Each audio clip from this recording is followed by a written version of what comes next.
हम जानवरों को कैसे देखते हैं और क्या हमारा नजरिया हमेशा सही होता है? ये एक ऐसा सवाल है जो हमें हमारे अंदर तक सोचने पर मजबूर कर देता है। तो चलिए इस पहेली को थोड़ा सुलझाते हैं। तो ये सवाल उठाया है नॉर्वे की एक जानी मानी क्रिमिनोलॉजिस्ट मतलब अपराध शास्त्री रैग्नाहिल्ड सोलुंड ने अपनी किताब में। अब सुनने में ये सवाल बहुत सीधा साधा लग सकता है, लेकिन ये हमारे समाज के एक बहुत ही गहरे विरोधाभास की तरफ इशारा करता है ना। ये एक अजीब सा विरोधाभास। मतलब सोचिए, हम जानवरों को दो बिल्कुल अलग अलग तराजू पर तौलते हैं। एक तरफ तो कुछ जानवर हमारे घर का हिस्सा हैं, हमारे परिवार जैसे, जिनके साथ हम अपनी पूरी जिंदगी बिताते हैं, और दूसरी तरफ कुछ जानवर बस हमारी प्लेट का खाना बनकर रह जाते हैं। तो सवाल उठता है, आखिर ये बंटवारा है क्यों? अपराध शास्त्री रैग्नाहिल्ड सोलुंड के काम के जरिए हम इसी सवाल की तह तक जाने की कोशिश करेंगे। उनकी सोच वाकई इस विषय पर एक नई रोशनी डालती है। तो चलिए सबसे पहले इसी सवाल को उठाते हैं। हम अलग अलग स्पीशीज यानी प्रजातियों को अलग अलग दर्जा क्यों देते हैं? क्यों कुछ जानवर हमारे लिए खास हैं और कुछ नहीं? जरा सोचकर देखिए, एक कुत्ते को हम अपने परिवार का सदस्य मानते हैं, पर एक बकरी को बस भोजन। ऐसा क्यों? और सोलुंड यही पूछती हैं कि इस भेदभाव की आखिर वजह क्या है? हमने ये लाइन खींची कहाँ से? इसका एक बहुत ही दिलचस्प उदाहरण तो अपने देश में ही देखने को मिलता है।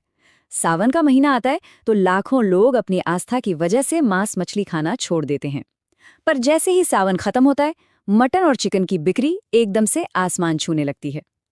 तो क्या जानवरों की जिंदगी की कीमत बस हमारी परंपरा और मौसम पर निर्भर करती है? अच्छा, अब आगे बढ़ते हैं और देखते हैं कि हमारा कानून इस बारे में क्या कहता है और असलियत में होता क्या है, क्योंकि इन दोनों के बीच ना एक बहुत बड़ी खाई है। देखिए, कानून तो साफ साफ कहता है कि जानवरों का भी अपना एक वजूद है, वो संवेदनशील प्राणी हैं। भारत के सुप्रीम कोर्ट ने भी हाल ही में ये बात कही थी कि जानवरों के साथ सिर्फ किसी सामान या प्रॉपर्टी जैसा व्यवहार नहीं किया जा सकता। पर असलियत क्या है? हम अपने चारों तरफ क्या देखते हैं?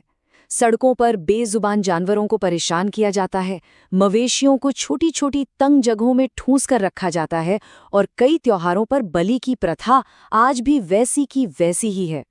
कानून और असलियत का ये फर्क वाकई चौंकाने वाला है।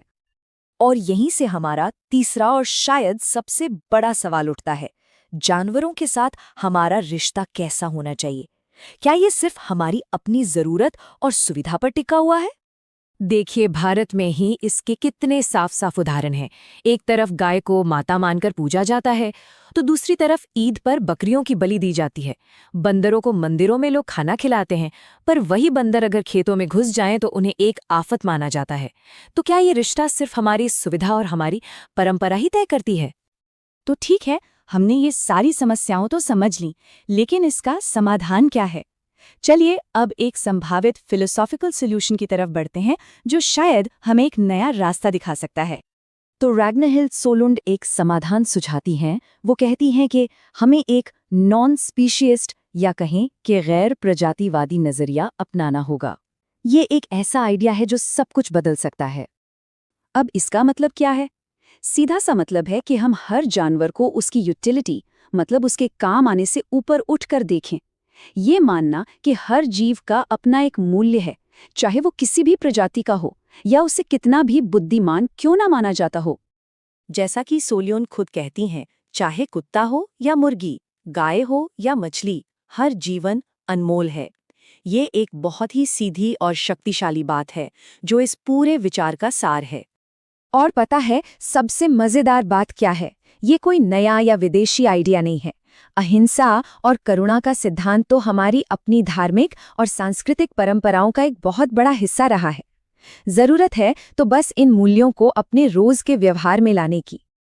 तो अब इस सारी बातचीत को एक आखिरी सवाल पर लाकर खत्म करते हैं।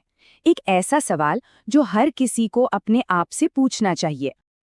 तो अगली बार जब कोई जानवर दिखे, चाहे वो कोई भी हो, तो एक पल रुककर बस खुद से ये पूछने की जरूरत है कि क्या ये सिर्फ एक जानवर है या ये एक ऐसा जीवन है जो उतना ही कीमती और सार्थक है जितना कि हमारा अपना। क्योंकि जानते हैं, जब हमारी सोच बदलती है ना, तो जानवरों के साथ हमारा रिश्ता भी अपने आप बदल जाता है। ये शायद एक छोटा सा बदलाव हो, लेकिन इसका असर बहुत बहुत बड़ा हो सकता है। यदि यह चर्चा पसंद आई हो तो लाइक करें, शेयर करें और हमारे चैनल अंतर्दृष्टिकोण को सब्सक्राइब करें। धन्यवाद। मिलते हैं अगले किसी और विषय के साथ।